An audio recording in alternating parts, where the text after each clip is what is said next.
No grité, porque aprendí que en esta casa, cuando una niña grita nadie viene. Esa fue la primera verdad que Lucía entendió antes de saber escribir su nombre.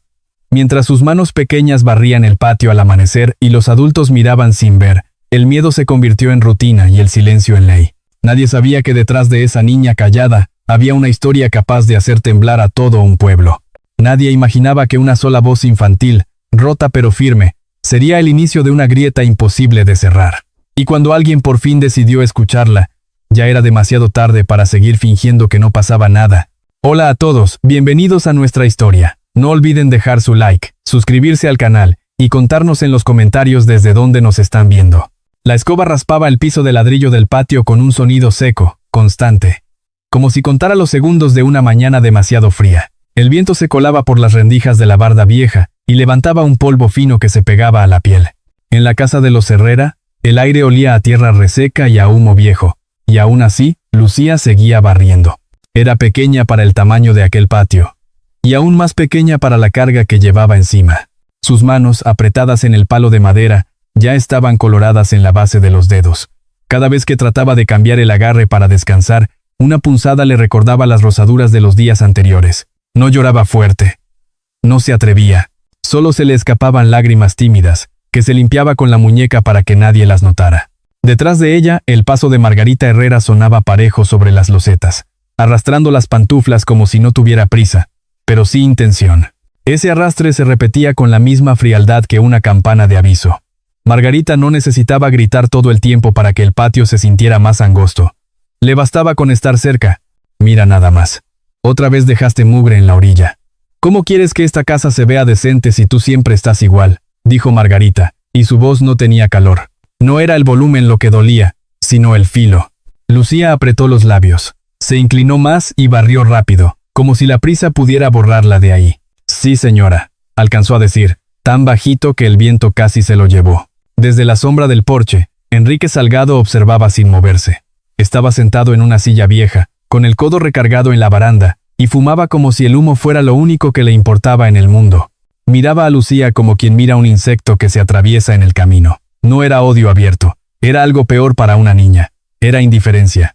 «Apúrate, Margarita», dijo Enrique al fin, sin levantar mucho la voz, «que no la tengo que estar viendo toda la mañana con esa cara».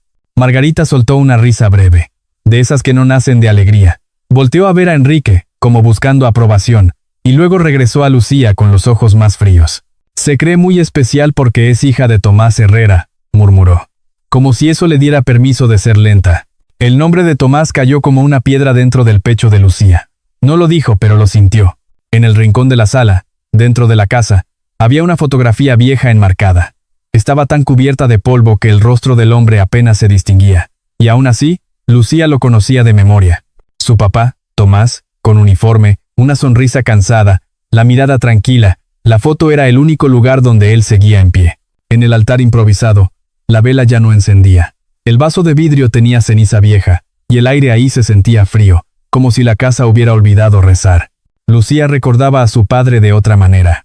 Lo recordaba sentado a su lado, prometiéndole que cuando todo terminara, la llevaría a una ciudad con sol, con calles amplias, donde no doliera respirar. Pero él no volvió. Solo llegó un aviso, unos papeles, una medalla guardada en un sobre, y un silencio que se hizo costumbre. Después, su mamá se apagó también. No fue de golpe, fue como una lámpara que se queda sin aceite. Y entonces, Margarita entró a la casa como si siempre hubiera estado ahí, con su hija Ana. Y luego llegó Enrique con sus botas y su cigarro, y poco a poco movieron todo del lugar como si el pasado fuera un estorbo. La barda se descascaró. El jardín se secó, y la voz de Lucía se volvió pequeña, como si hablar le quitara el poco aire que le quedaba. «Barre bien, que no quiero ver ni una piedrita», exigió Margarita, acercándose tanto que Lucía sintió su sombra encima. Lucía barrió hacia un lado, luego hacia el otro. El polvo se le pegaba en las mejillas, el viento le resecaba las manos. En la esquina del porche, aún colgaba una banderita vieja que Tomás había puesto años atrás, de esas que se usan en las fiestas del pueblo. Ya estaba descolorida, y sin embargo, cada vez que el aire la movía, Lucía sentía que alguien suspiraba. Ana, sentada dentro con un libro abierto que no leía, se asomó apenas por la ventana y sonrió con esa burla suave que no necesita palabras. Lucía no la miró. Aprendió desde hace tiempo que sostener la mirada era como darle permiso a la crueldad para acercarse. Enrique aplastó la ceniza en el borde del cenicero y soltó el humo hacia arriba. Luego murmuró algo entre dientes. A Lucía le llegó como un rumor, pero entendió el sentido. Entendió que para ellos, ella era una cosa útil, y entonces, cuando el patio parecía repetir la misma escena de siempre, apareció un sonido distinto.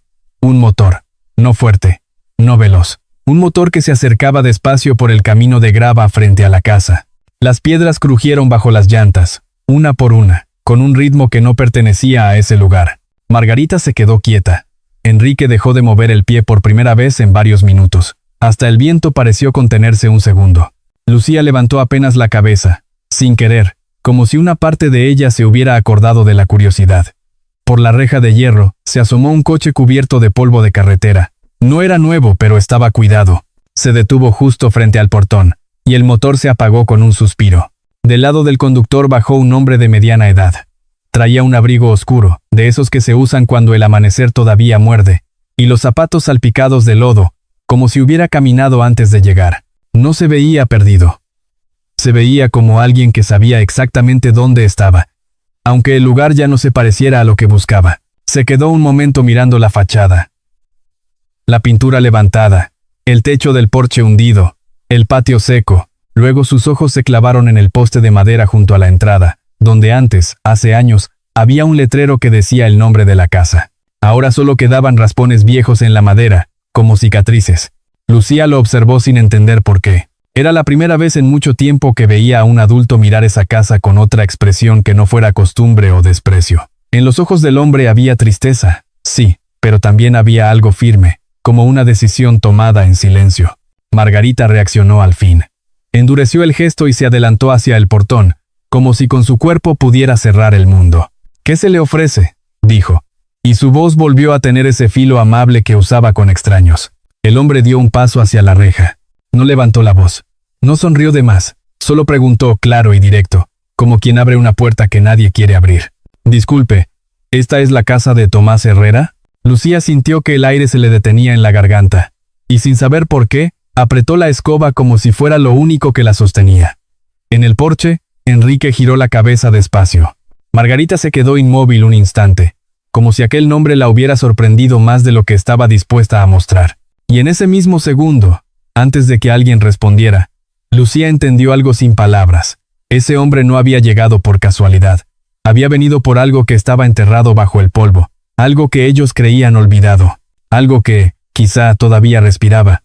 El nombre quedó suspendido en el aire como una campana que nadie esperaba oír. Tomás Herrera. Margarita parpadeó una sola vez, lo justo para recomponerse.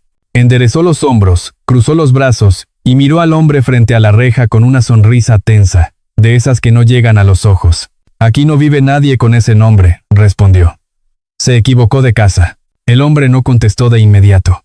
Se quedó quieto, con una mano apoyada en el hierro frío del portón, observando el patio como si las palabras de Margarita no encajaran del todo con lo que tenía delante. Sus ojos recorrieron el piso barrido a medias, la escoba detenida en manos pequeñas, las losetas gastadas por los años. Luego miró a Lucía. No fue una mirada larga ni invasiva. Fue breve, respetuosa, pero lo suficientemente atenta como para notar lo que otros no querían ver. Las manos enrojecidas, los hombros encogidos, el gesto de quien ha aprendido a hacerse pequeña. Lucía sintió ese cruce de miradas como un golpe suave en el pecho. Nadie la miraba así. Nadie se detenía a verla. Abrió la boca sin pensarlo, impulsada por algo más fuerte que el miedo. «Mi papá se llamaba Tomás», dijo, con una voz que apenas le salió. «Él vivía aquí».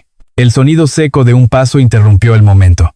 Margarita giró de golpe, tomó a Lucía del brazo con una fuerza que no necesitó demostrarse más y la jaló hacia atrás. «Cállate», siseó. «Métete a la casa ahora mismo». Lucía tropezó. La escoba cayó al suelo con un golpe hueco.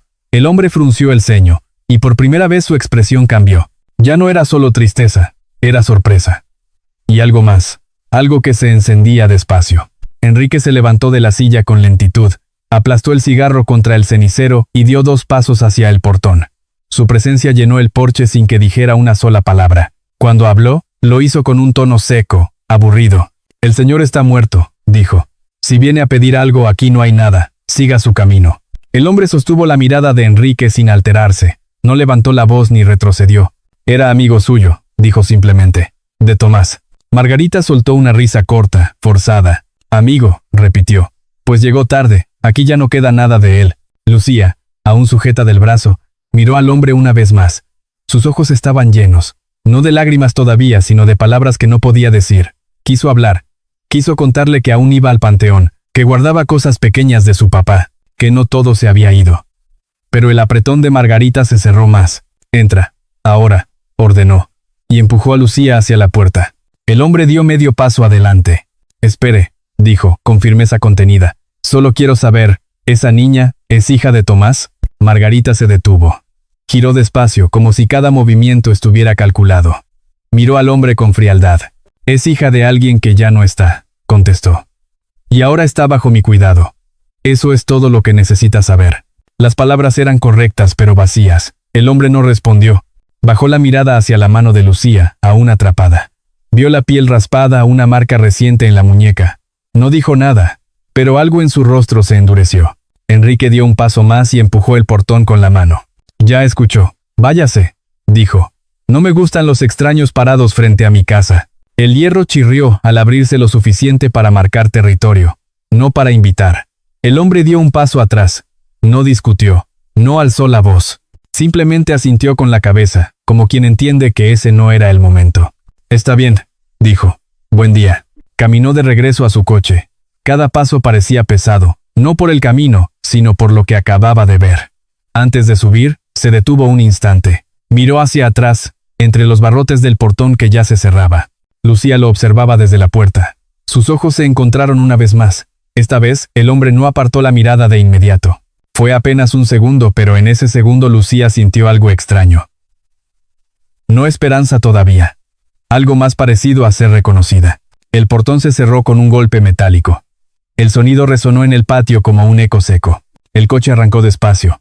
Las llantas volvieron a crujir sobre la grava hasta perderse en el camino. Margarita soltó el brazo de Lucía con brusquedad. «A limpiar eso», dijo señalando la escoba caída. «Y ni se te ocurra volver a hablar con extraños. ¿Me oíste?» «Sí, señora», respondió Lucía bajando la cabeza. Enrique volvió a sentarse, como si nada hubiera pasado. Encendió otro cigarro. El humo se elevó lento, perezoso, mezclándose con el polvo del patio. Dentro de la casa, el silencio volvió a ocupar su lugar. Pero ya no era el mismo. Lucía levantó la escoba. Sus manos temblaban un poco. Barrió donde había quedado la marca del portón, como si pudiera borrar el momento. Pero no pudo. Algo había cambiado. Allá afuera, el hombre avanzaba por el camino sin mirar atrás. Se llamaba Eduardo Morales, aunque nadie en esa casa lo sabía. Mientras conducía, su mente regresaba una y otra vez a la niña del patio, a la forma en que había dicho papá, a las manos heridas, a la mentira mal acomodada. Metió la mano en el bolsillo del abrigo y tocó un objeto frío, pequeño, guardado desde hacía muchos años. No lo sacó, no hacía falta. Sabía exactamente lo que era. Cuando el coche se perdió tras la curva, Eduardo no tenía aún un plan claro, pero una cosa sí era segura. No había vuelto a ese lugar por nostalgia.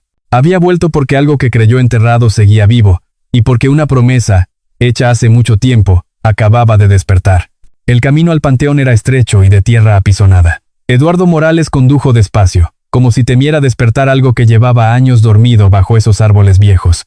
A esa hora, el sol apenas se asomaba entre las nubes bajas, y una brisa fresca recorría el valle con olor a hierba húmeda.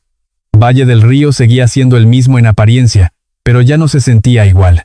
Detuvo el coche junto a la barda de piedra. Bajó sin prisa. Sus zapatos crujieron sobre la grava suelta mientras avanzaba entre las tumbas. Había cruces torcidas, lápidas sencillas, flores de plástico desteñidas por el tiempo. Todo hablaba de vidas comunes, de despedidas sin ruido. Eduardo conocía ese silencio. Lo había aprendido en lugares donde la ausencia pesa más que las palabras. Caminó hasta el fondo, donde los árboles daban sombra incluso al mediodía. Allí estaba la tumba de Tomás Herrera. La reconoció antes de leer el nombre. Era simple, de piedra gris, con letras gastadas. Alguien había limpiado la superficie hacía poco. Se notaba en el contraste, en la manera en que la luz se reflejaba distinta. Eduardo se quitó el abrigo y lo dobló sobre el brazo. Se quedó de pie un momento, mirando la lápida como si esperara una respuesta. Luego se arrodilló con cuidado, apoyando una mano sobre la piedra fría. «Tomás», murmuró. «Al final sí regresé». El viento movió las hojas secas alrededor. Eduardo cerró los ojos y por un instante, el panteón desapareció. Volvió a ver otro paisaje, otro tiempo. Recordó a Tomás con el uniforme polvoso, sentado en el suelo, compartiendo un pedazo de pan duro y una risa cansada. Recordó su voz tranquila, incluso cuando todo alrededor era incertidumbre. Tomás siempre hablaba de su hija, de cómo le gustaba escuchar historias antes de dormir, de cómo decía su nombre con una sonrisa que no se le iba ni en los días más difíciles. Decía que cuando todo terminara, se irían a un lugar con sol, con calles amplias, donde el miedo no fuera parte de la rutina. Eduardo había asentido entonces, sin saber si ese futuro llegaría. Sacó del bolsillo del abrigo una medalla pequeña, de metal opaco, colgada de una cinta ya desgastada. La sostuvo entre los dedos. Era la que Tomás le había enviado después, cuando todo acabó para él. Eduardo la llevaba siempre, no como recuerdo de lo que fue, sino como recordatorio de lo que debía ser. «Te lo prometí», dijo en voz baja. «Dijiste que cuidara lo que más querías si tú no volvías. Y no cumplí a tiempo». Se quedó así un rato largo, dejando que el aire frío le despejara la cabeza. No era un hombre de rezos, pero en ese momento entendió por qué la gente venía a hablar con quienes ya no podían responder. Porque había cosas que solo se podían decir ahí. Cuando se levantó, notó algo junto a la base de la lápida. Un pequeño lazo plateado, sencillo, con un nombre grabado. Lucía. Estaba húmedo, como si hubiera sido dejado hacía poco. Eduardo lo tocó con cuidado, sin moverlo de su lugar. No necesitó preguntar para saber quién lo había traído. «Ella viene», pensó, «a escondidas. Sigue viniendo». Al salir del panteón, vio a doña María Castillo sentada en una banca cercana, con un chal oscuro sobre los hombros. La mujer levantó la vista y lo reconoció de inmediato. Se levantó despacio, apoyándose en su bastón. «Usted es amigo de Tomás», dijo, más como afirmación que como pregunta. Eduardo asintió. «Lo fui. Y sigo siéndolo». Doña María suspiró, mirando hacia las tumbas. «Era un buen hombre», dijo, «de esos que no hacen ruido pero dejan huella. Desde que se fue, esa casa, todo cambió». Eduardo la escuchó con atención mientras caminaban juntos hacia la salida. Doña María habló de la gente del pueblo, de cómo muchos preferían no ver. Mencionó nombres con cuidado, como si temiera que alguien los oyera aún ahí. Habló de Enrique Salgado, del miedo que sembraba sin levantar la voz.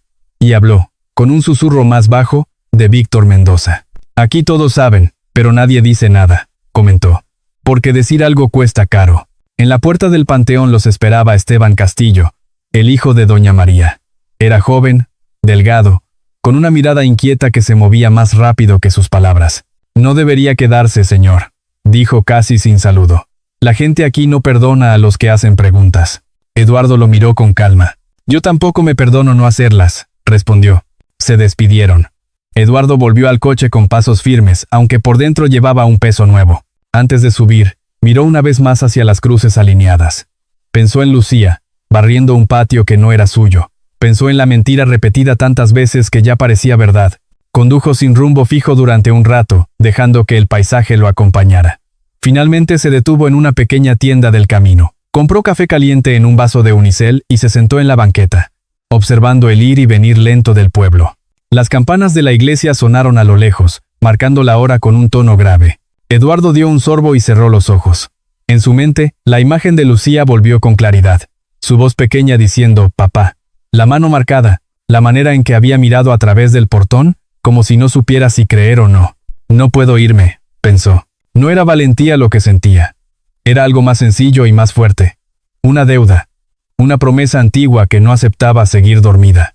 Cuando abrió los ojos, el café ya estaba frío. Eduardo se levantó, tiró el vaso y volvió al coche. Esta vez, al arrancar, sabía que no se iría de Valle del Río tan pronto, porque mientras hubiera una niña visitando una tumba en secreto, la historia de Tomás Herrera no había terminado. Si todavía estás viendo, deja el número 1 en los comentarios para que sepa que sigues conmigo. Doña María Castillo vivía a 3 calles de la carretera principal, en una casa de techo de lámina pintada de gris, con un pequeño jardín donde sobrevivían 2 macetas de albahaca, y un rosal terco que daba flores aun cuando el suelo estaba seco. La puerta estaba entornada, como si en Valle del Río nadie cerrara del todo por costumbre, pero tampoco abriera por confianza. Eduardo Morales tocó con los nudillos, suave. No quería parecer apurado. En ese pueblo, la prisa llamaba la atención más que una pregunta. «Pásele». Se oyó la voz de doña María desde adentro, gastada pero firme. «Está sin llave». Eduardo entró y lo recibió un olor tibio a té de jengibre y canela. En la cocina, doña María movía una cucharita en una taza de barro. Y en la mesa, Esteban Castillo, su hijo, estaba sentado con los hombros tensos, como si hubiera dormido poco. Tenía un radio viejo encendido bajito, con noticias locales y música suave, esa mezcla que acompaña las mañanas en los pueblos. «Siéntese, señor Eduardo», dijo doña María, señalando una silla. «Aquí lo único que abunda es el polvo y el chisme, pero una taza caliente todavía se comparte». Eduardo se sentó. Esteban lo observó sin disimulo, midiendo cada gesto. Eduardo no lo tomó a mal. Entendía esa mirada. Era la mirada de quien ha aprendido a cuidarse. «Vine por Tomás Herrera», dijo Eduardo con honestidad. Y el nombre cayó en la cocina como si apagara un poco la música del radio. Doña María bajó la vista un instante. Luego asintió. «Dígame que no vino a remover eso por gusto», comentó en voz baja. «Porque aquí, remover cosas trae consecuencias». Eduardo no se defendió.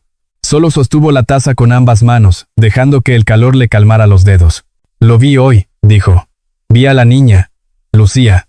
Esteban apretó la mandíbula. Entonces ya se metió donde no debía. Soltó, casi sin querer. Luego se arrepintió y bajó el tono. «Mire, señor, en este pueblo uno puede vivir si aprende a no ver. Y si aprende a no preguntar». Doña María le dio un leve golpe en el brazo a su hijo, como regañándolo por hablar de más, pero en sus ojos no había enojo. Había miedo. Eduardo inclinó la cabeza. «No vine a pelear con el pueblo», dijo. «Vine a entender qué pasó con la casa, y por qué esa niña vive como si no tuviera lugar». Doña María suspiró y se sentó frente a él. Se acomodó el chal en los hombros. Esa casa era de Tomás. Todos lo sabíamos. Pero cuando él se fue, llegaron otros papeles, otras firmas, otra gente. Enrique Salgado se metió como si la casa siempre hubiera sido suya. Margarita, su mujer, aprendió rápido a mandar. Y la gente se hizo chiquita. Esteban se inclinó hacia adelante, bajando la voz como si la estufa pudiera escuchar. «Aquí manda Víctor Mendoza», dijo. «No vive en la calle principal, pero su sombra sí.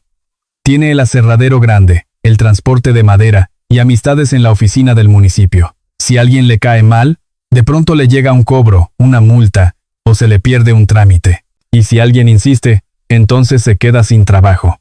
Eduardo lo miró con atención. No pedía detalles de más, solo lo esencial. Esteban se dio cuenta y se permitió seguir.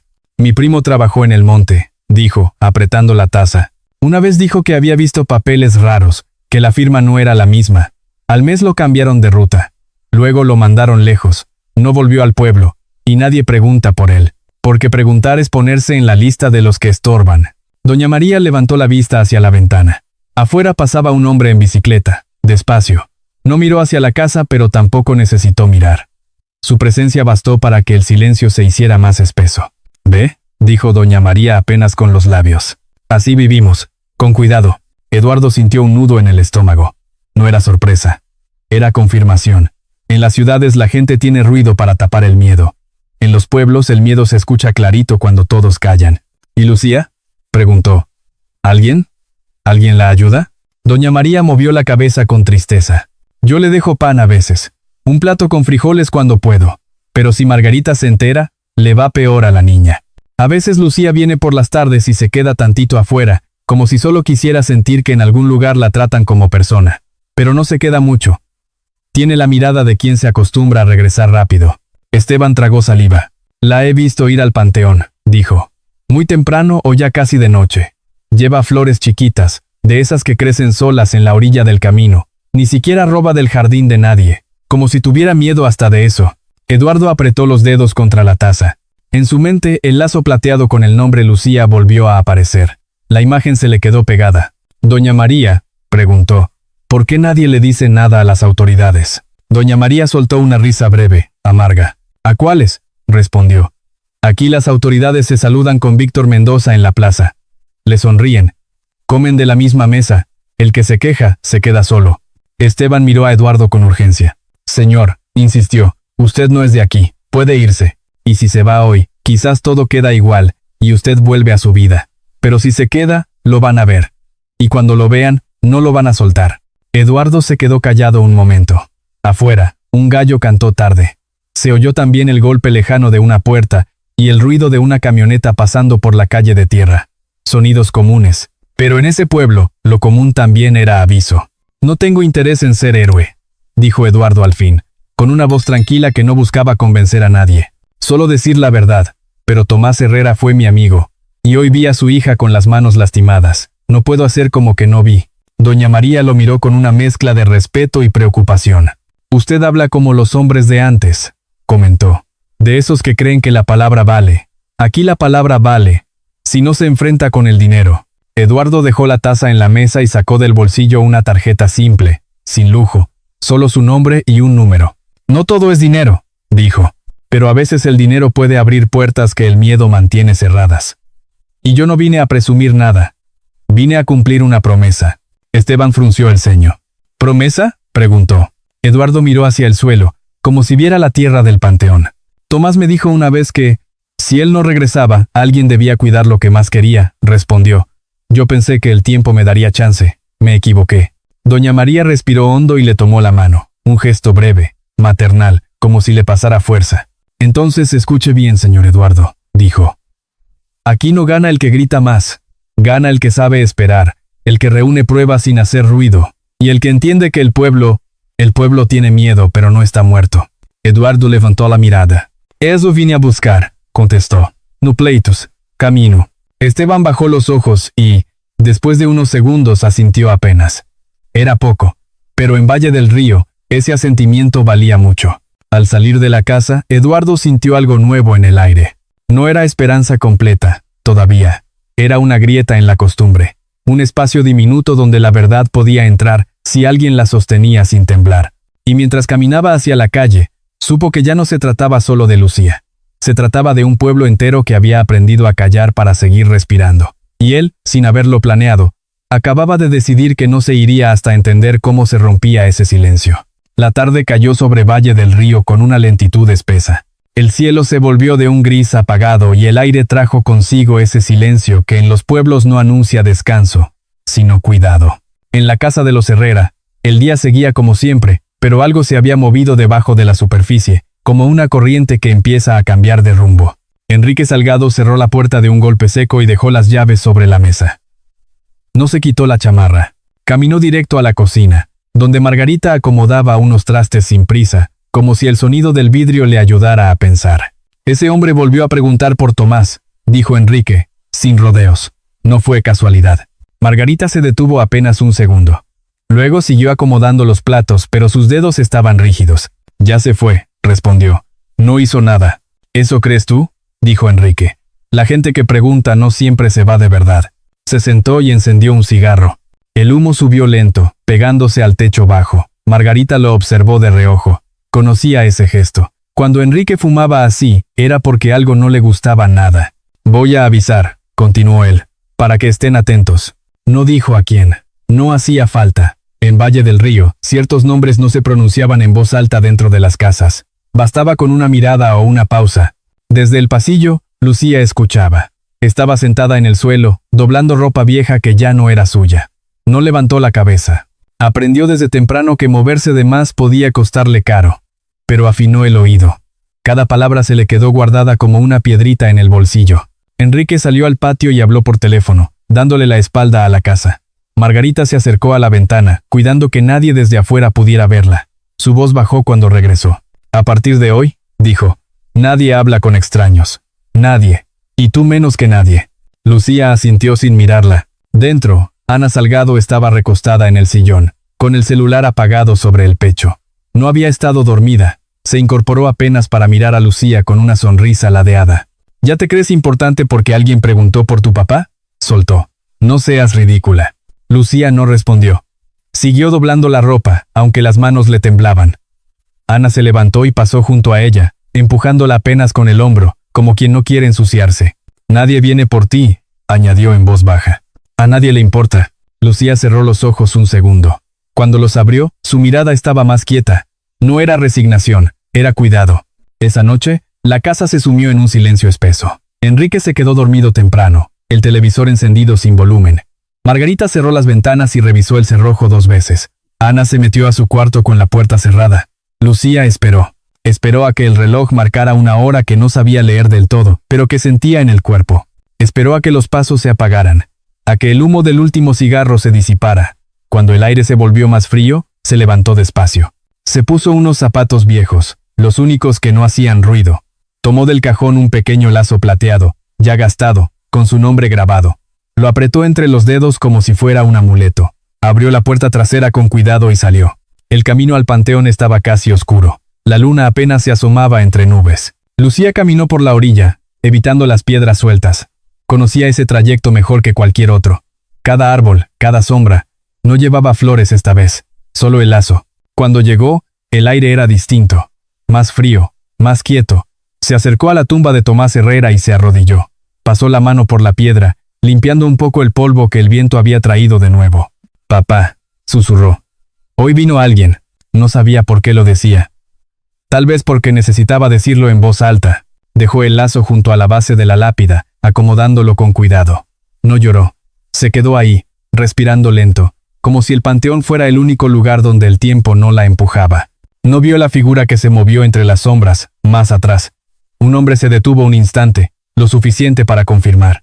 Luego se alejó, sin ruido. A la mañana siguiente, Enrique recibió un mensaje corto. No necesitó leerlo 2 veces. Guardó el teléfono y miró hacia la ventana, donde Lucía barría de nuevo el patio. No está sola, pensó, y eso no le gustó nada. Mientras tanto, en una esquina del pueblo, Eduardo Morales se sentó en la cantina del valle, de espaldas a la pared, como hacen los que quieren ver sin ser vistos. Pidió un café negro y escuchó. No preguntó. Dejó que las conversaciones flotaran. «Ese forastero anda preguntando», dijo un hombre a otro, en voz baja. «Mejor no meterse». Eduardo levantó la taza y bebió despacio. Sabía que cuando alguien empezaba a vigilar, también empezaba a cometer errores, y en Valle del Río, el silencio no era vacío. Era un aviso. Sin saberlo, Lucía había cruzado una línea invisible al ir al panteón esa noche. Y alguien más lo había notado. El pueblo seguía respirando en silencio, pero ahora había ojos abiertos en la oscuridad. Y cuando eso pasaba, nada volvía a ser igual.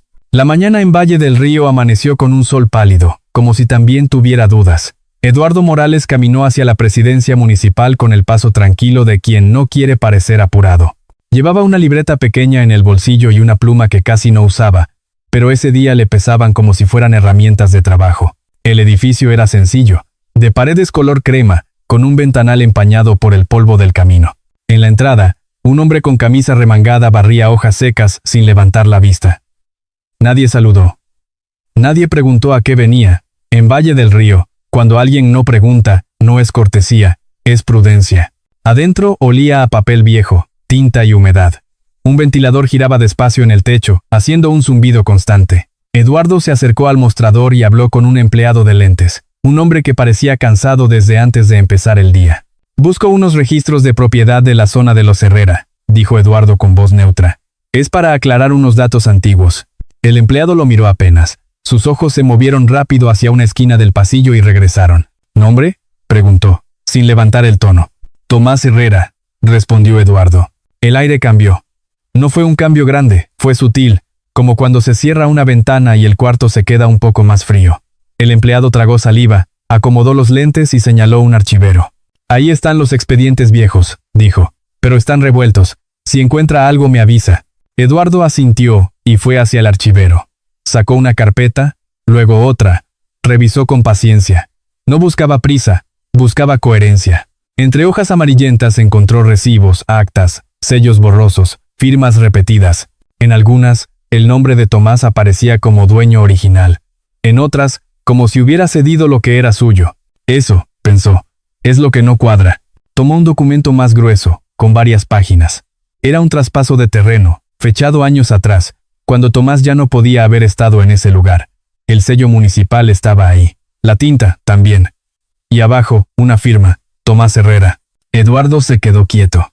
No por el nombre, por la forma. En la libreta, sin pensarlo, dibujó la firma de Tomás como la recordaba. Tomás escribía con la mano izquierda. Se notaba en el trazo, en la inclinación natural hacia un lado, en la manera en que la T parecía sostener el resto del nombre como una rama firme. Lo había visto firmar cartas, listas, documentos durante el servicio.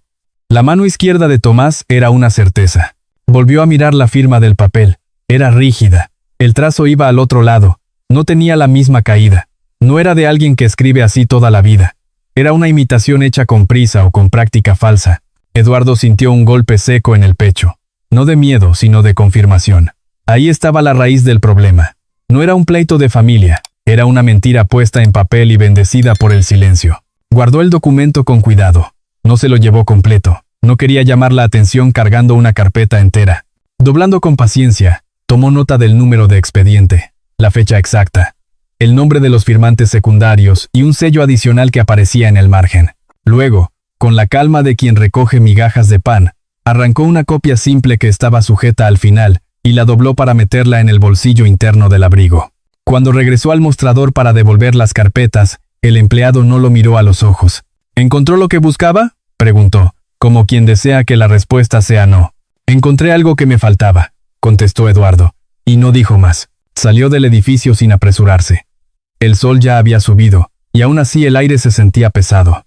Caminó por la banqueta de tierra, pasando frente a la plaza, donde unas señoras vendían tamales y atole. La vida seguía. Eso era lo más inquietante. Todo parecía normal por fuera, mientras por dentro algo se pudría sin ruido. Al dar vuelta en una esquina, vio su reflejo en un vidrio. Detrás de él, a unos cuantos pasos, un sombrero oscuro. Una silueta que se detenía cuando él se detenía. Eduardo Nouveau-Théo. Siguió caminando, contando los latidos con el mismo ritmo con que había escuchado la escoba de Lucía. Llegó a una calle más sola, de esas donde las bardas altas hacen sombra aún a mediodía. Ahí el viento no corría, ahí el silencio pesaba más. Escuchó pasos más claros. Ya no era disimulo, era aviso. Una voz le habló desde atrás, con un tono ligero, casi amistoso, como si estuvieran en la misma fila del mercado. «Señor, se le cayó algo», dijo la voz. Eduardo se detuvo. No se agachó, no se volvió de golpe. Giró apenas lo suficiente para ver a un hombre joven, de mirada dura, con las manos en los bolsillos y una sonrisa que no tenía alegría. «No se me cayó nada», respondió Eduardo. El hombre se encogió de hombros. «Qué lástima», dijo, «porque aquí, cuando alguien viene a buscar cosas viejas, a veces se le pierden cosas nuevas». Eduardo sostuvo su mirada. «Yo no vine a quitarle nada a nadie», dijo. «Solo vine a ordenar lo que ya estaba torcido». La sonrisa del hombre se apagó. Dio un paso más cerca.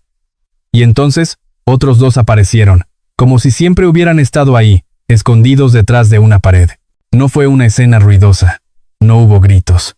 Solo un forcejeo breve. Una presión que lo empujó hacia un costado, contra la pared áspera. Eduardo sintió el golpe del aire saliéndole del pecho. Su libreta cayó al suelo, y la pluma rodó hasta detenerse junto a un charco pequeño. El hombre del sombrero lo registró con manos rápidas, buscando exactamente lo que quería. Eduardo apretó el cuerpo, tratando de proteger el bolsillo interno, pero la presión fue más fuerte. En un instante, la copia doblada cambió de dueño. «Listo», dijo la voz, ya sin fingir amabilidad. Ya vio demasiado. Eduardo recuperó el equilibrio con esfuerzo. No se quejó. No pidió ayuda. Solo levantó la mirada y memorizó el rostro. La forma de la boca, una cicatriz pequeña junto a la ceja, un detalle en la hebilla del cinturón. Detalles, porque en ese pueblo, los detalles eran la única defensa. Los hombres se fueron sin prisa, como si el callejón les perteneciera. Eduardo se quedó un momento apoyado en la pared, respirando lento hasta que el corazón bajó el ritmo. Tomó su libreta del suelo, la abrió, vio que una hoja se había manchado, pero la información importante ya estaba en su cabeza. Cuando por fin caminó de regreso, el sol le dio en la cara, y aún así Eduardo sintió frío. No por lo que le habían hecho, sino por lo que significaba. Si se tomaron la molestia de seguirlo y callarlo, era porque la mentira era grande. Y si la mentira era grande, entonces Lucía estaba más sola de lo que parecía. Apretó el abrigo, como quien asegura algo valioso, y siguió andando. Ya no tenía la copia en el bolsillo, pero tenía algo mejor. Tenía certeza. Y en Valle del Río, la certeza era el primer paso para romper el silencio. Si todavía estás viendo, deja el número 1 en los comentarios para que sepa que sigues conmigo. Esa noche, Valle del Río se quedó con un silencio raro, como si el aire estuviera esperando algo. Las nubes taparon la luna y el viento empezó a cambiar de dirección sin avisar. En la casa de los Herrera, Margarita apagó las luces temprano y cerró ventanas con más fuerza de la normal. Enrique, con el cigarro en la mano, caminó por el patio como quien revisa un lugar que ya conoce, pero que de pronto le resulta incómodo. Lucía lavaba un balde junto al lavadero. El agua estaba fría y le entumía los dedos. No levantaba la vista. Había aprendido que, cuando Enrique estaba de mal humor, hasta un gesto inocente podía convertirse en excusa. Ana apareció en la puerta, bostezando. «Apúrate», dijo con desdén. «Quiero dormir y haces un ruido que desespera». Lucía asintió, tragándose la respuesta.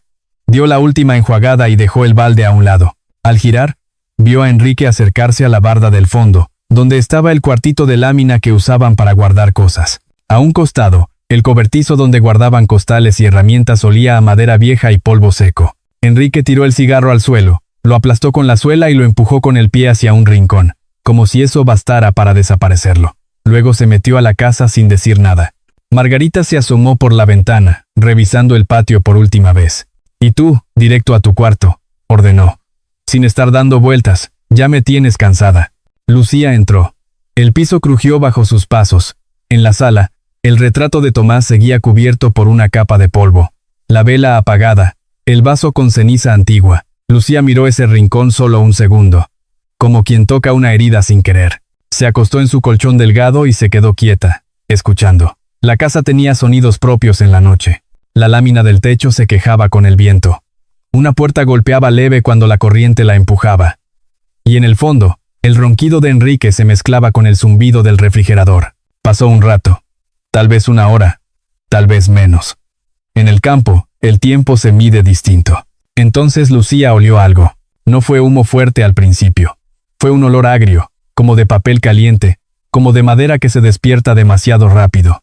Se incorporó en silencio. Por la rendija de la ventana entró una brisa tibia, y con ella, un resplandor tenue que no era de luna. Lucía se acercó despacio. Afuera, en el patio, una luz anaranjada parpadeaba cerca del cobertizo. Era pequeña, pero se movía con el viento, como si buscara dónde agarrarse. Lucía sintió que el corazón se le iba a la garganta. Quiso gritar, pero el miedo le apretó la voz. Corrió a la sala, tocó el marco de la puerta del cuarto de Margarita, golpeó 2 veces con los nudillos. «Señora, señora», susurró. «Hay luz afuera». Margarita abrió la puerta de golpe, con el cabello revuelto y el gesto furioso. «¿Qué te pasa, niña? Es de noche», reclamó. Lucía señaló hacia el patio.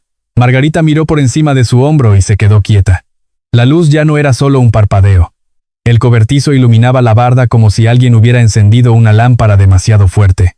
Enrique salió detrás, descalzo, con el cigarro ya en la mano como si fuera una extensión de su cuerpo. Se acercó al patio, entrecerrando los ojos. Ana apareció también, abrazándose a sí misma. «¿Qué es eso?», preguntó Ana, ahora sin burla. Enrique dio 2 pasos hacia el fondo. El viento cambió de golpe, y la luz se levantó como una hoja de papel que de pronto se decide a volar. El aire se llenó de un olor más intenso. Margarita se llevó una mano al pecho. «¡Ay, Dios!», murmuró. El cobertizo. Enrique no corrió. No gritó. Solo se quedó mirando, como si calculaba algo. Lucía, en cambio, dio un paso atrás, buscando aire. En la calle, a unos metros, Eduardo Morales acababa de bajarse de su coche. Había regresado al barrio no por curiosidad, sino por intuición. Desde la cantina del valle había notado movimientos raros. Sombras que se repetían, silencios demasiado atentos, y ahora, desde lejos, vio el resplandor detrás de la casa de los Herrera. No lo pensó, corrió hacia el portón. Margarita jalaba a Ana para que se apartara, pero no se atrevía a acercarse. Enrique seguía inmóvil, mirando el cobertizo como si el tiempo le perteneciera. Lucía tosió, más por el olor que por otra cosa, y dio un paso inseguro hacia la puerta trasera, sin saber a dónde. Eduardo golpeó el portón. «Abra», gritó, y su voz sonó como una orden. Enrique volteó apenas. No parecía sorprendido, parecía molesto. «¿Qué hace aquí?», dijo, con ese tono de quien no acepta visitas. Eduardo empujó el portón con fuerza. No estaba bien cerrado, el hierro se movió. Entró sin pedir permiso, y lo primero que vio fue a Lucía con los ojos abiertos como platos, paralizada en medio del patio. «Lucía, ven», dijo Eduardo bajando la voz, como si hablarle suave fuera más seguro que gritar. Margarita reaccionó al instante. «¡Ni se le acerque!», gritó, poniendo el cuerpo entre él y la niña. Eduardo no discutió. Miró el cobertizo. La luz subía y bajaba con el viento, y el calor ya se sentía cerca. Luego miró a Lucía. La niña no se movía. Estaba clavada al suelo por el miedo. Eduardo dio un paso, despacio, sin tocar a Margarita. Se inclinó un poco para quedar a la altura de Lucía. «Mírame», le dijo a la niña. «Solo a mí», Da 2 pasos, uno y otro. Lucía obedeció, temblando. Sus pies avanzaron como si caminaran sobre vidrio. Eduardo la tomó de la mano con suavidad, sin jalar, solo guiando. La apartó del fondo del patio y la llevó hacia la entrada de la casa, lejos del resplandor. Lucía respiró agitada, aferrándose a su mano como a una cuerda en el agua. Enrique, con el cigarro en la boca, miró la escena y soltó una frase que a Eduardo se le quedó grabada. «Con que muy valiente», murmuró Enrique. «Llegas cuando te conviene». Margarita tomó a Lucía del hombro y la jaló hacia adentro, como si quisiera borrar el contacto con Eduardo. «A tu cuarto», ordenó. «No te quedes aquí parada». Eduardo dio un paso atrás. La luz seguía en el fondo, y se oían voces de vecinos despertando, puertas abriéndose, pasos apurados en la calle. Alguien gritó que trajeran cubetas. Otro preguntó qué pasaba. El pueblo se movía, pero con cautela, como si temiera equivocarse. Eduardo miró a Enrique. «Hay que llamar a los de Protección Civil», dijo. «Y a la policía». Enrique soltó una risa corta. «¿Para qué?», respondió. «Aquí las cosas se arreglan solas». Y esa frase, dicha con tanta calma, le erizó la piel a Eduardo. La noche avanzó con carreras, murmullos y agua lanzada deprisa. El cobertizo terminó por ceder y el resplandor se apagó poco a poco, dejando un olor pesado en el aire. Nadie habló de causas. Nadie preguntó demasiado. En Valle del Río, cuando algo así ocurría, lo más común era que la historia se acomodara sola al día siguiente, y así fue. Al amanecer, con el patio aún húmedo y la gente comentando a media voz, Margarita apareció frente a la casa con los ojos hinchados y la ropa arrugada. Señaló hacia la calle, donde Eduardo estaba de pie, mirando la barda chamuscada con el ceño apretado.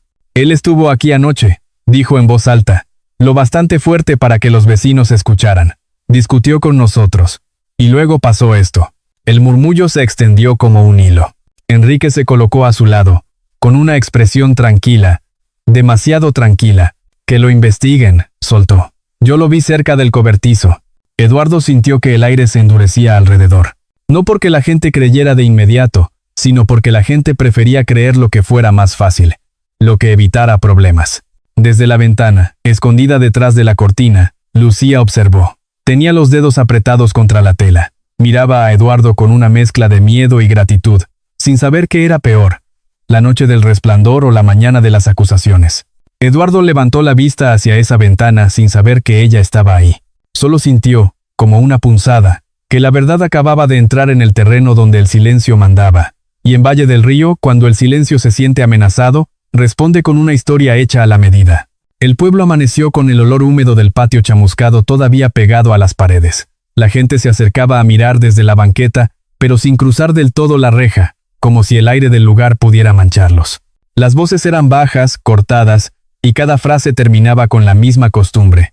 Un encogimiento de hombros y un «¿quién sabe?». Eduardo Morales no discutió frente a los vecinos. Había aprendido que, cuando una mentira se arma en público, pelearla ahí solo la vuelve más fuerte. Se quedó de pie, serio, mirando el suelo mojado donde todavía se notaban huellas de cubetas arrastradas.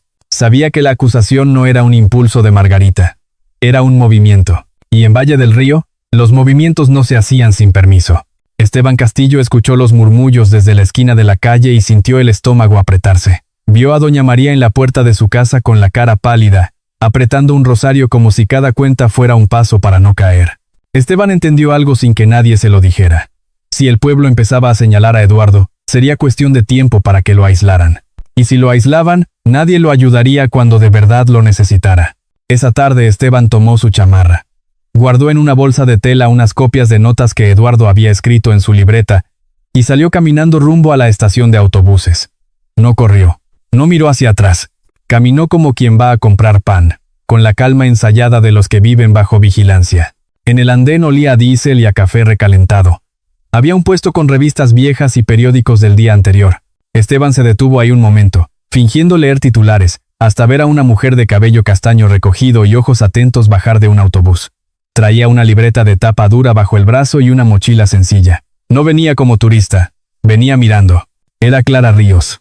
No era famosa en televisión ni aparecía sonriendo en espectaculares. Su trabajo era distinto. Había escrito sobre abusos a veteranos, sobre trámites que se perdían por accidente, sobre pueblos donde la ley se sentía lejos. Tenía una manera de escuchar que ponía nerviosos a los que estaban acostumbrados a que nadie les preguntara nada. Esteban se acercó con cautela. «¿Señorita Clara Ríos?», preguntó. Clara lo miró de arriba abajo y no dijo su nombre. Solo contestó con una pregunta. «¿Quién pregunta?». Esteban tragó saliva. «Me llamo Esteban Castillo. Yo vengo por un asunto de aquí, de Valle del Río. Es sobre tierras, papeles y una niña». La palabra niña fue suficiente para cambiar la expresión de Clara. No se suavizó, se enfocó. «Camina conmigo», dijo, y comenzó a andar sin prisa hacia la cafetería pequeña junto a los taxis. Adentro olía a pan dulce y a café de olla. Clara se sentó en una mesa del fondo, de espaldas a la pared, por costumbre. Esteban hizo lo mismo, sin saber por qué, pero sintiendo que así era más seguro. Abrió su bolsa y sacó las hojas dobladas. «Un hombre llegó al pueblo», explicó en voz baja. «Se llama Eduardo Morales». Preguntó por Tomás Herrera, un veterano que vivía en una casa que ya no le reconocen. Ayer hubo un incendio en el cobertizo y ahora lo culpan a él. Pero el problema no es el incendio. El problema es lo que ese hombre encontró en los registros. Clara tomó las hojas sin prisa. Leyó las fechas, los números de expediente, los nombres repetidos. No era una prueba completa, pero era una ruta. Y Clara sabía que en ciertos lugares, una ruta valía más que una confesión. «¿Quién manda aquí?», preguntó, sin levantar la vista del papel. Esteban dudó. Luego dijo el nombre como si le costara trabajo respirarlo. «Víctor Mendoza». Clara cerró la libreta con un golpe suave. No por dramatismo, sino porque ya había entendido la forma del tablero. «¿Y la niña?», preguntó. Esteban apretó las manos. «Se llama Lucía. Vive con su madrastra, Margarita Herrera, y con Enrique Salgado. La tratan como si no fuera parte de la casa. Nadie dice nada. Todos tienen miedo». Clara se quedó callada un segundo. Luego guardó los papeles en su carpeta. «Voy a caminar el pueblo», dijo. «Quiero oír con mis propios oídos. Pero tú, Esteban, no vuelvas a tu casa de golpe. Da una vuelta larga. Que no parezca que viniste a verme». Esteban asintió, con la garganta seca. Antes de salir, Clara le puso una mano ligera sobre el antebrazo, un gesto breve, humano. «No estás solo», dijo.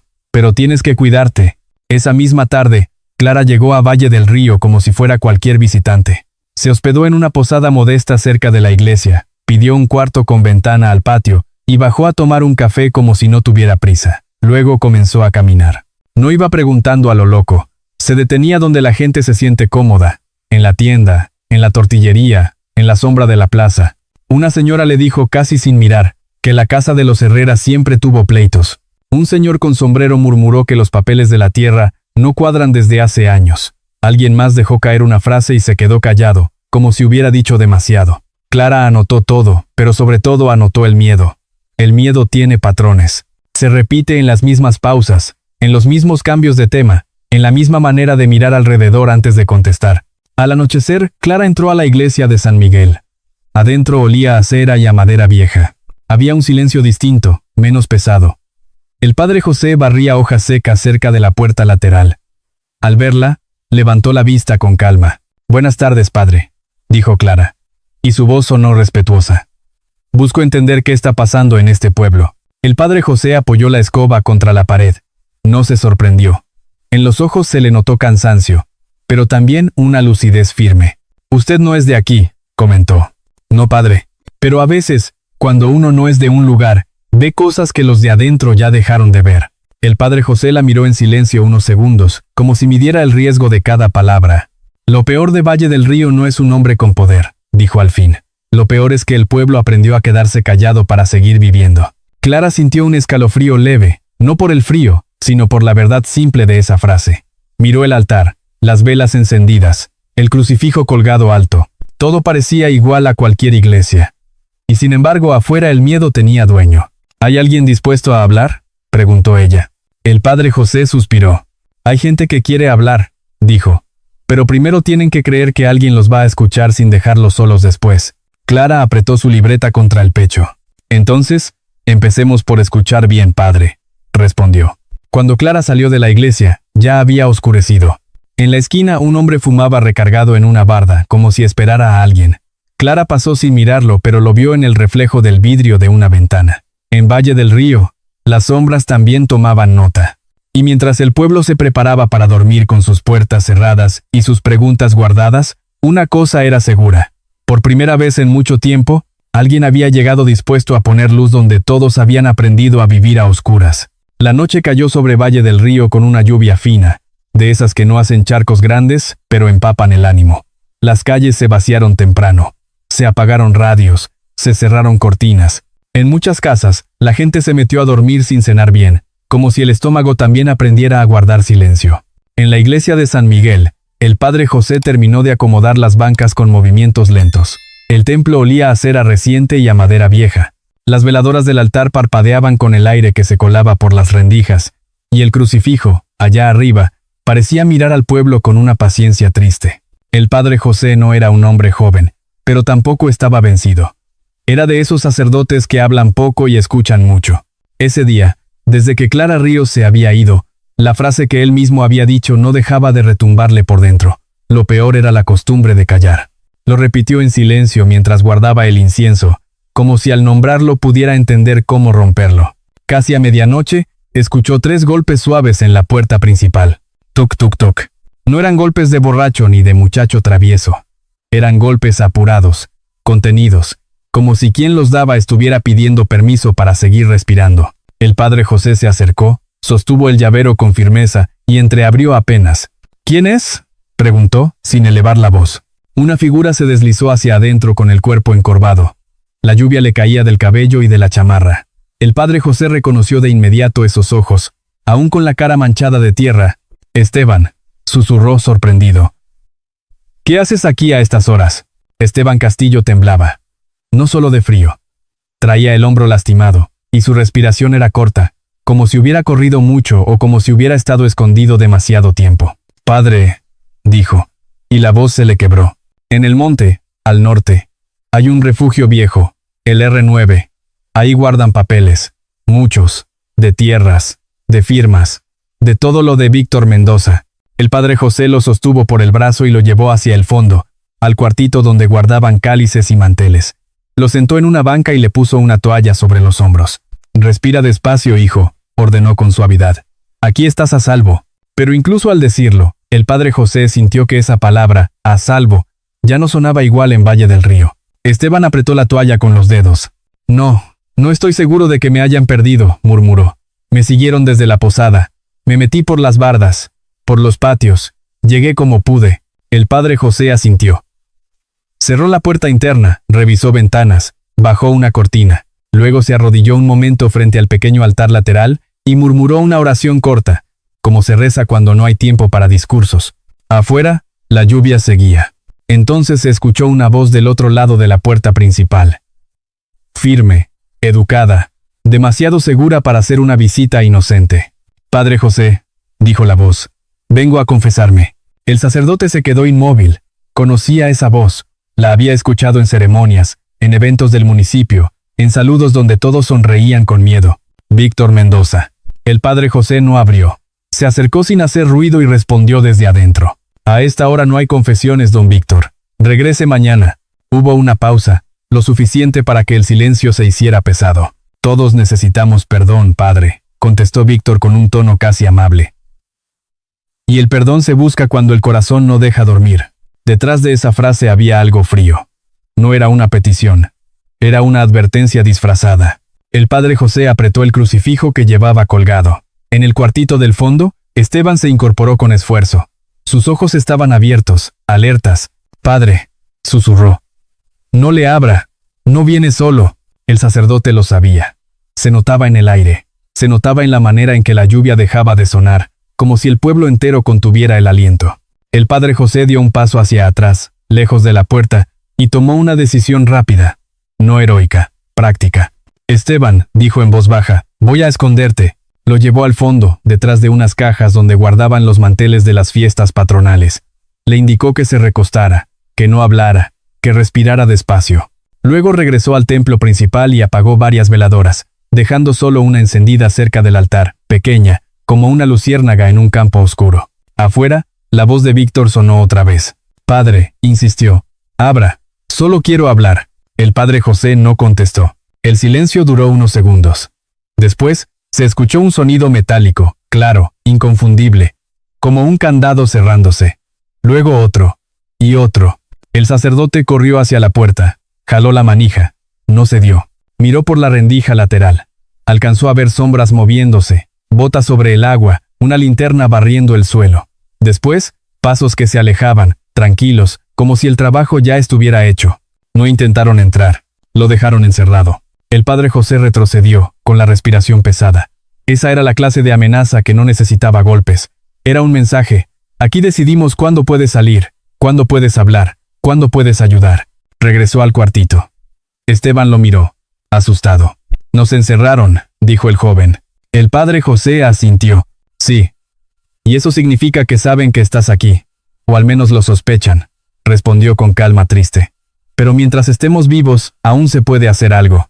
A esa misma hora, en la posada cerca de la iglesia, Clara Ríos terminaba de ordenar notas en su libreta. Había escrito frases sueltas, nombres, fechas, escuchó motores a lo lejos, luego voces apagadas. Miró por la ventana y vio una camioneta detenerse sin luces. 2 sombras caminaron hacia la iglesia. Clara sintió un escalofrío y guardó su libreta bajo la blusa, pegada al cuerpo, como quien protege una carta importante. Tomó su teléfono. No había señal estable. En Valle del Río, la señal también parecía obedecer a alguien. Del otro lado del pueblo, Eduardo Morales no dormía. Caminaba en su cuarto de renta con una taza de café frío en la mano. La libreta con notas estaba abierta sobre la mesa. Había memorizado datos, pero le faltaba algo esencial. Sacar la verdad de ese pueblo sin que la aplastaran en la puerta. Pensó en Lucía. Pensó en el refugio 9 que Esteban había mencionado alguna vez de pasada. Y justo cuando iba a ponerse el abrigo, escuchó un murmullo afuera, y luego, a lo lejos, el sonido de un candado cerrándose. No sabía aún qué ocurría, pero su instinto se encendió. En la iglesia, Esteban se incorporó de nuevo, con el rostro pálido. «Padre», dijo con esfuerzo, «si no salimos hoy, van a mover los papeles. Van a borrar todo». El padre José respiró hondo. Miró la única veladora que quedaba encendida. Su luz hacía sombras largas en el piso. En esa luz pequeña tomó una decisión silenciosa.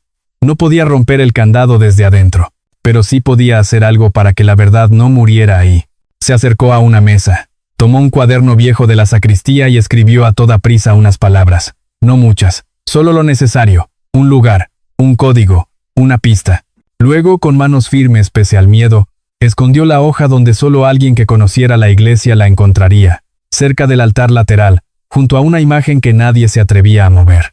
Después regresó con Esteban. Le acomodó la toalla y le habló como un padre habla cuando no quiere que el otro se derrumbe. «Escúchame, hijo. Si alguien entra, tú no te muevas.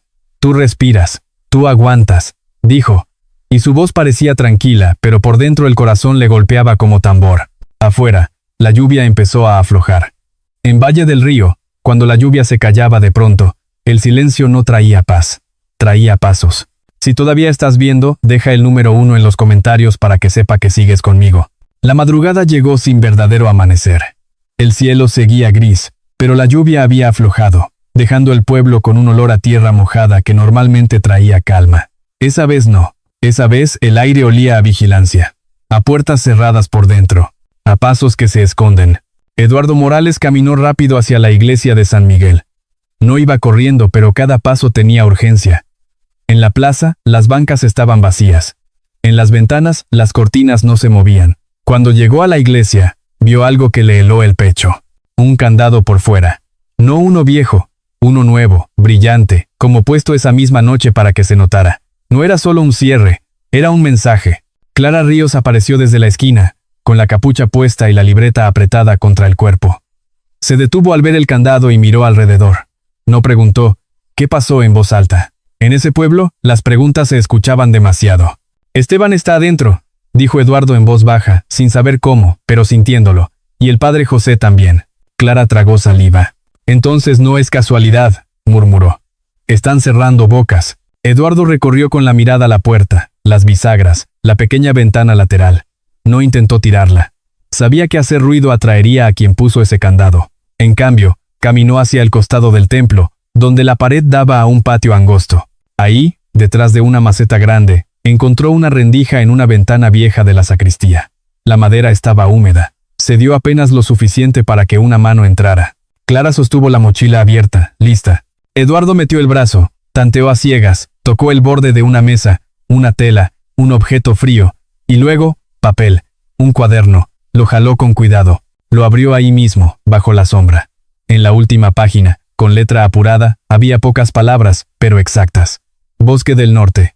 Refugio 9. Y un número de referencia que solo un viejo soldado recordaría como parte de una señal de ruta. Clara levantó la vista. R9, repitió. ¿Qué es? Un refugio de tiempos de entrenamiento, explicó Eduardo. Viejo, escondido. Si alguien guarda documentos sucios, los guarda ahí. En ese momento, una figura pequeña apareció al otro lado de la calle, pegada a la pared como si fuera parte de ella. Lucía. Tenía el cabello revuelto y el vestido con manchas de lodo en la orilla. Sus ojos buscaban a Eduardo como quien busca un faro. ¿Qué haces aquí?, susurró Eduardo acercándose. Lucía apretó algo en la mano, un pedacito de metal oscuro. Escuché a Enrique y a Margarita, dijo con la voz temblorosa. Dijeron que se iban al Bosque del Norte, que hoy terminaban todo. Clara y Eduardo se miraron. No hacía falta traducir la amenaza. Cuando los adultos de ese pueblo decían terminar, significaba borrar. Vamos, dijo Eduardo, y le puso una mano suave en el hombro. Pero camina pegada a mí. Tomaron el camino hacia el Bosque del Norte cuando el cielo apenas clareaba. El aire olía a pino y a lodo fresco. El sendero era estrecho, con ramas bajas y piedras resbalosas. Clara iba detrás, cuidando no hacer ruido con su mochila. Lucía caminaba entre ellos, apretando el pedacito de metal como si le diera valor. Tras casi media hora, Eduardo se detuvo frente a un letrero de madera casi borrado por el tiempo. Se alcanzaba a leer, torcido, R9. Más abajo, la tierra estaba hundida, como si el suelo respirara por una boca cerrada. Eduardo apartó hojas secas y raíces finas. Apareció una tapa metálica cubierta de musgo. Metió los dedos en una ranura y empujó. La tapa se quejó con un rechinido apagado. Clara contuvo el aire. Bajaron uno por uno. El refugio olía a humedad antigua y a metal. Clara encendió una linterna pequeña. La luz iluminó paredes manchadas y, al fondo, varias cajas de madera apiladas, con letras deslavadas que decían Administración y Recursos. Eduardo levantó la tapa de una caja. Dentro había carpetas, hojas selladas, registros, nombres repetidos, firmas, cantidades, sellos municipales. Clara se quedó inmóvil un segundo, como si su mente tardara en aceptar que aquello era real. Aquí está, murmuró. Esto no es un rumor, es todo un sistema. Eduardo hojeó con cuidado. Reconoció el nombre de Tomás Herrera en un documento, luego en otro, y en otro, como si lo hubieran usado para abrir puertas que él nunca autorizó. Clara sacó su teléfono y un aparato pequeño para copiar archivos. No habló de subir nada en voz alta, solo dijo, voy a enviar un respaldo en cuanto tenga señal. Si nos quitan esto, al menos quedará una huella afuera. Eduardo asintió. Esa era la diferencia entre indignarse y actuar. Lucía se sentó en un escalón, con los ojos muy abiertos. No entendía cada papel, pero entendía el peso. Entendía que la verdad tenía forma de hojas y tinta, y que por eso la gente poderosa se asustaba. Entonces escucharon un sonido arriba, muy leve, un crujido de rama, luego otro, y un murmullo de pasos contenidos. Eduardo apagó la linterna un instante. Los tres se quedaron quietos. Se oyó, nítido, el roce de algo metálico en la tapa del refugio.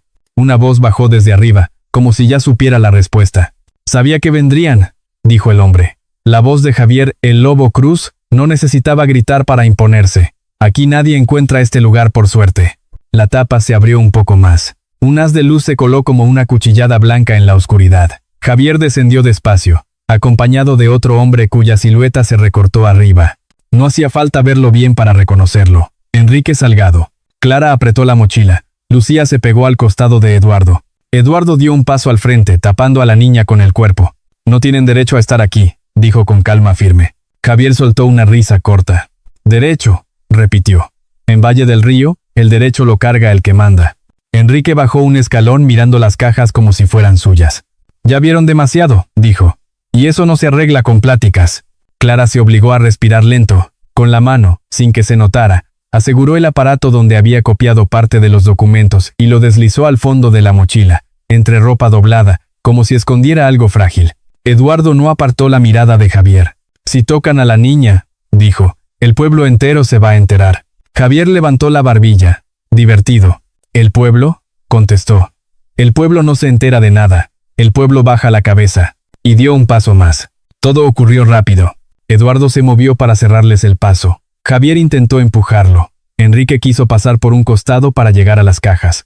Clara jaló a Lucía hacia la escalera. Sube, le susurró, sin voltear. Lucía obedeció, con lágrimas contenidas, pero sin hacer ruido. Clara subió detrás. Eduardo quedó abajo, firme, sosteniendo el espacio con su cuerpo como si la puerta fuera él. Javier se lanzó para apartarlo. Hubo un forcejeo corto, brusco, que resonó en el metal del refugio. Eduardo resistió, aunque el golpe contra la pared le sacó el aire. Enrique alcanzó a patear una caja. Papeles se desparramaron. Y entonces, en medio de la tensión, Enrique hizo algo que cambió todo. Sacó del bolsillo un encendedor y lo prendió sin prisa, como si fuera lo más normal del mundo. «No necesito papeles y puedo convertirlos en nada», dijo, y dejó caer la llama donde no debía. Clara, ya arriba, sintió el olor de inmediato. Tomó a Lucía del brazo y la empujó hacia el sendero. «Coy», le dijo, sin alzar demasiado la voz pero con una urgencia que no dejaba dudas. Abajo, Eduardo vio cómo el fuego empezaba a trepar por las hojas. No pensó en él. Pensó en que Clara y Lucía salieran.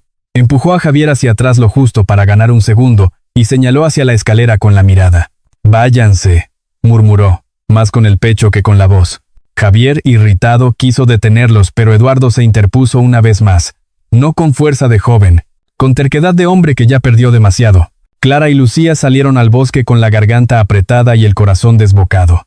Detrás, el refugio empezó a llenarse de humo y calor. Clara apretó la mochila contra el pecho, sabiendo que ahí llevaba una parte de la verdad, la suficiente para que el silencio de Valle del Río empezara a agrietarse.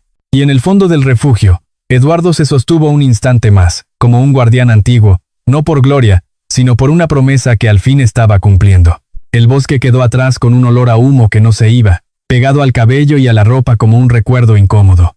Clara Ríos caminaba rápido por el sendero, con la mochila abrazada al pecho. Lucía iba a su lado, con los pasos cortos pero firmes, la cara manchada de lodo, y ese pedacito de metal en la mano como si fuera un talismán.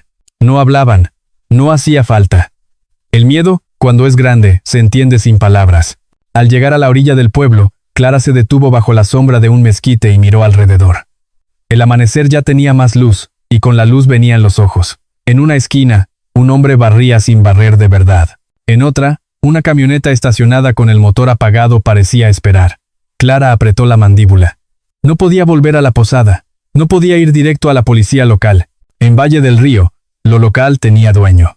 Lucía jaló la manga de Clara y señaló hacia la calle de atrás, la que daba hacia la casa de doña María. Pero cuando doblaron la esquina, el corazón se les hundió. La puerta de doña María estaba entreabierta, no por confianza sino por descuido forzado. El rosario de la señora colgaba de la perilla como si alguien lo hubiera arrancado deprisa. Adentro no se escuchaba nada. Y ese silencio, esta vez, no era el de la mañana. Era el silencio de una casa que no quiere contar lo que vio. Clara no entró. Tocó el marco con los dedos, como señal para ella misma, y jaló a Lucía hacia el callejón. «No te separes de mí», susurró, «pase lo que pase». Lucía asintió, tragándose el nudo en la garganta. A unas calles, un motor encendió. Luego otro. En la calle principal, una camioneta oscura avanzó despacio, como si no tuviera prisa. Clara la vio pasar entre rendijas de una barda, y en la ventana trasera alcanzó a distinguir una figura pequeña, encogida, como si tratara de hacerse invisible. Lucía. No era Lucía la que iba con Clara. Era otra niña, pensó Clara en un primer golpe de confusión.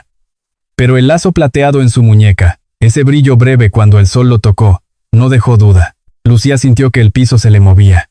El aire le faltó. Me llevaron», dijo, y el sonido le salió como un susurro quebrado.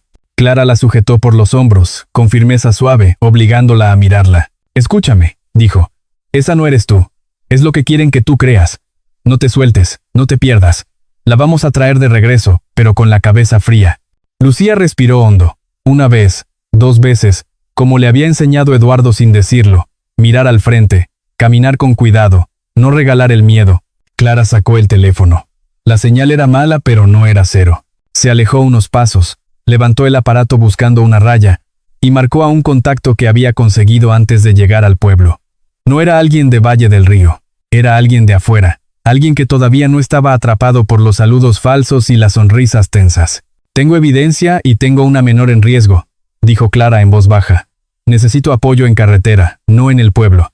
En la salida norte, donde está la caseta». Colgó y guardó el teléfono sin dramatismo. Luego miró hacia Lucía. «Van a intentar salir hoy», dijo. «Cuando alguien cree que ya borró todo, lo siguiente es huir con lo que le estorba. Lucía apretó el metal en su mano. ¿Y don Eduardo?, preguntó, con la voz temblorosa. Clara sostuvo la mirada de la niña un segundo más de lo normal. No podía mentirle bonito, tampoco podía romperla. Don Eduardo hizo lo que prometió hacer, respondió. Ahora nos toca a nosotras no soltar lo que él sostuvo. Tomaron un camino lateral hacia la carretera, pasando por terracería para no cruzar la plaza. El sol subía despacio, y con él subía el ruido del pueblo, como si Valle del Río quisiera fingir normalidad. Una radio encendida, una señora regañando gallinas, un carrito de pan sonando su campanita. La vida seguía, sí, pero debajo, algo estaba por reventar. A la altura del entronque, se veía la caseta de revisión. No era enorme, pero era suficiente para obligar a todos a bajar la velocidad. Había 2 patrullas estatales estacionadas, y un par de agentes con chalecos reflejantes. No eran los de siempre, no eran los que saludaban a Víctor Mendoza en la plaza. Esos rostros no pertenecían al pueblo. Clara sintió un alivio breve, como tomar aire después de estar mucho rato bajo el agua. Se escondieron detrás de un montículo de tierra, desde donde se veía la carretera. Y entonces, apareció la camioneta oscura. Al volante iba Enrique Salgado, con el gesto apretado. En el asiento del copiloto, Víctor Mendoza, bien peinado, con una carpeta sobre las piernas, como si llevar papeles lo volviera intocable. Atrás, Margarita Herrera abrazaba a Lucía con demasiada fuerza, como quien sujeta algo que no quiere que se le escape, aunque no sepa si lo sostiene por cariño o por miedo. La camioneta avanzó hasta la caseta. Un agente levantó la mano. «Buenos días. Documentos, por favor», dijo con tono neutral. Víctor sonrió, esa sonrisa fina que usaba con todos. «Claro, oficial. Vamos rumbo a la ciudad por trabajo. Todo en orden». El agente revisó rápido, luego levantó la vista hacia el asiento trasero. Sus ojos se quedaron un segundo en la niña, en Lucía, en su cara pálida, en la forma en que trataba de hundirse en el asiento. «¿La menor es familiar?», preguntó el agente, sin agresión pero sin soltarlos. Víctor abrió la boca para responder. Enrique apretó el volante. Margarita tragó saliva. El aire dentro de la camioneta se volvió más denso que el calor del motor. Y entonces, algo cambió en Margarita. No fue un discurso. No fue una confesión larga. Fue una grieta pequeña en una mujer que llevaba años endureciéndose. Margarita miró a Lucía, de cerca, y vio lo que quizá nunca quiso ver. Una niña que no entendía por qué el mundo la trataba como si estorbara. Vio esas manos, vio esos ojos, y, por un instante, oyó el nombre de Tomás Herrera como si se lo dijeran desde una foto cubierta de polvo. Margarita hizo algo inesperado. Con una mano temblorosa, tomó el seguro de la puerta trasera y lo levantó. Se inclinó hacia el oído de Lucía.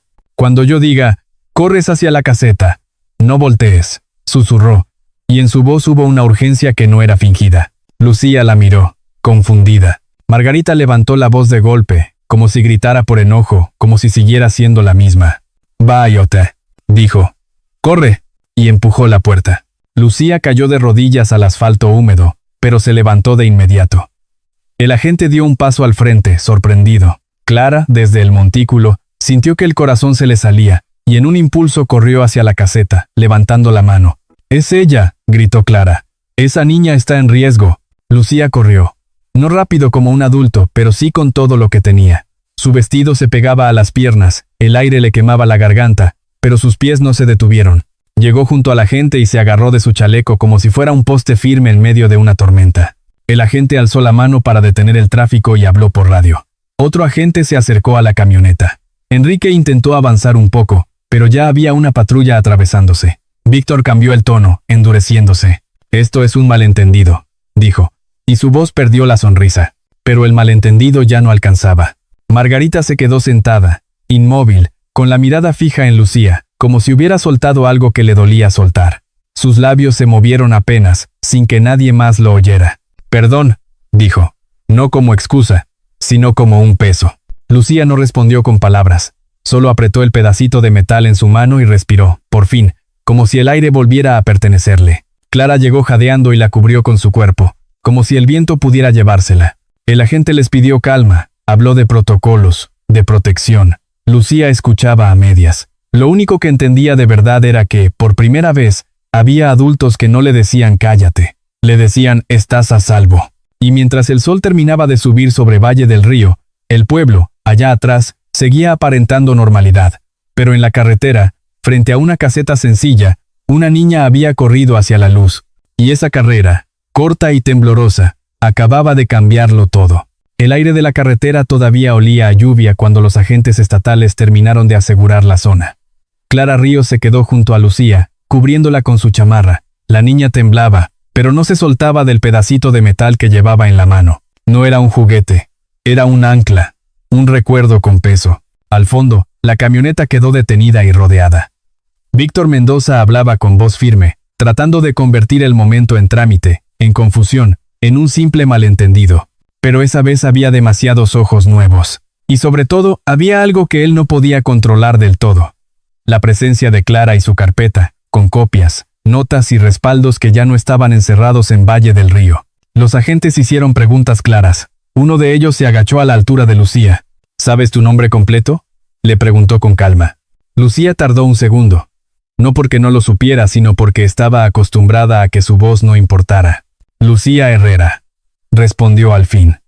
Y el sonido de su propio nombre, dicho en voz alta y escuchado sin burla, le aflojó un poco el pecho. Clara soltó el aire lentamente. Con una mano le acarició el cabello a la niña sin decir nada. En ese gesto había una promesa sencilla. Ya no ibas a estar sola con tu miedo. Esa misma tarde, una patrulla llevó a Lucía a un lugar temporal seguro en la cabecera regional. No era lujoso ni cálido como un hogar, pero era limpio, y lo más importante, era un lugar donde nadie le gritaba por respirar. Clara se quedó cerca, firmó papeles, explicó lo que sabía, mostró pruebas y rutas de investigación. Los funcionarios escucharon con esa mezcla de sorpresa y vergüenza que aparece cuando una historia es tan clara que el silencio ya no puede fingir ignorancia. Valle del Río, mientras tanto, siguió con su rutina como si el cielo no hubiera cambiado. La plaza abrió. La tienda vendió tortillas. El camión del gas tocó su campanita. Pero por debajo, la calma se rompió en hilos. De pronto, las puertas se cerraban más temprano. La gente hablaba más bajito. No por costumbre, sino por expectativa. Cuando el poder tiembla, hasta los que callan se dan cuenta. Al día siguiente llegó un equipo de investigación de fuera. No eran caras conocidas.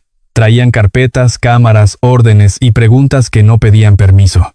Visitaron la presidencia municipal, el aserradero, los registros de propiedad, preguntaron por sellos, firmas, traspasos, preguntaron por Tomás Herrera. El nombre, que antes se decía en susurro, apareció en voz alta en una oficina iluminada. Clara caminó junto a ellos, sin exagerar, sin adornar, solo señalando el camino. A veces, la verdad no necesita gritos, necesita insistencia. Esa misma noche, en una cama de hospital de la región, Eduardo Morales abrió los ojos. No lo habían dejado en el bosque. Un campesino que iba temprano por leña había visto humo donde no debía y llamó a emergencias. Eduardo había sobrevivido con el cuerpo cansado y el hombro lastimado, pero con la mirada todavía firme. Cuando despertó, lo primero que preguntó no fue por él. ¿Dónde está Lucía?, murmuró con voz ronca. Doña María Castillo estaba sentada a un lado de la cama, con los ojos rojos de desvelo, pero vivos. Está a salvo, hijo, respondió. Por fin, a salvo. Eduardo cerró los ojos un segundo. No por sueño, sino por alivio. Y aún así, en su pecho quedó un hueco que no se llenaba con una palabra. Había una iglesia cerrada con candado. Había un padre José que no podía abrir la puerta desde adentro. Había un pueblo entero que había aprendido a callar. La salvación de Lucía era una victoria, sí, pero el costo también existía. Pasaron semanas. El calor cambió. La lluvia volvió en tardes cortas. Valle del Río empezó a mirar distinto. No todos se volvieron valientes de golpe. Nadie cambia así. Pero las conversaciones se alargaron un poco más. Las miradas se sostuvieron un poco más. Y cuando alguien decía, no fue justo, ya no se escuchaba como locura. Clara publicó su reportaje con un título sencillo, sin palabras ruidosas, solo un espejo. El pueblo que aprendió a callar. No acusó por acusar. Mostró documentos, mostró firmas falsas, mostró patrones. Mostró la forma en que el miedo se vuelve costumbre y la costumbre se vuelve cárcel. Las consecuencias llegaron, lentas pero firmes. Algunos funcionarios fueron removidos. Se abrieron expedientes, se revisaron propiedades. El aserradero dejó de ser intocable. La gente del pueblo no celebró con fiesta. Celebró con algo más mexicano y más verdadero. Con un ya era hora dicho entre dientes, con una vela prendida en la ventana, con un pan compartido. Eduardo, cuando pudo caminar sin apoyo, regresó al panteón. No lo hizo solo. Lucía iba con él. Traía un vestido sencillo, limpio, y el lazo plateado en la mano. No tenía sonrisa grande. Tenía calma, que era más rara y más valiosa. Se detuvieron frente a la tumba de Tomás Herrera. El viento movía las hojas de los árboles como si pasara una mano por encima del lugar. Lucía se arrodilló. Limpió con cuidado un poco de polvo y colocó el lazo junto a la piedra. «Papá», dijo en voz baja, «ya no voy a tener que hablarte a escondidas». Eduardo se quedó detrás, con el sombrero en la mano. No interrumpió. Hay despedidas que deben ser íntimas, aunque alguien las presencie. Después, Lucía sacó el pedacito de metal que había guardado. Lo puso cerca de la lápida y lo tocó con la punta de los dedos. «Esto es tuyo», susurró. «Y yo sigo aquí». Eduardo se agachó a su lado y habló apenas, como se hablan las cosas que de verdad importan. «Ya puedes empezar, Lucía», le dijo. «No a olvidar, a vivir». Lucía lo miró, y en sus ojos hubo algo nuevo. No era alegría completa, era algo más duradero, confianza. En los meses siguientes, la iglesia de San Miguel fue reparada, no con lujo, sino con manos del pueblo. Los hombres trajeron mezcla, las mujeres llevaron comida, los jóvenes cargaron tabiques, y cuando por fin colocaron una campana nueva, doña María, con su chal oscuro, sonrió por primera vez en mucho tiempo. «¿Oyes?», le dijo a Lucía. «Así suena cuando el miedo ya no manda». Eduardo creó un fondo con el nombre de Tomás Herrera para apoyar a niños que, como Lucía, habían quedado perdidos entre papeles y silencios. No era caridad de foto. Era una forma de decir que una promesa podía convertirse en camino. Una tarde Clara fue a ver a Lucía a la iglesia reconstruida. La encontró sentada en la escalinata, leyendo en voz alta una hoja con letra grande, despacio, para un grupo de niños más pequeños. No hablaba bonito para impresionar. Hablaba claro para que la entendieran. Clara se quedó a cierta distancia, escuchando. Eduardo estaba recargado en una columna, con una sonrisa leve, como quien por fin ve una luz que no se apaga con el viento. Y cuando el sol bajó detrás de los cerros, la campana sonó una vez más. No fuerte, no urgente, solo constante, como un corazón tranquilo. Lucía miró al cielo, respiró hondo y apretó el lazo plateado entre los dedos. En Valle del Río, al fin, el silencio empezó a tener otro significado. Ya no era obediencia, era paz. Y esa diferencia, aunque parezca pequeña, fue lo que cambió la historia para siempre.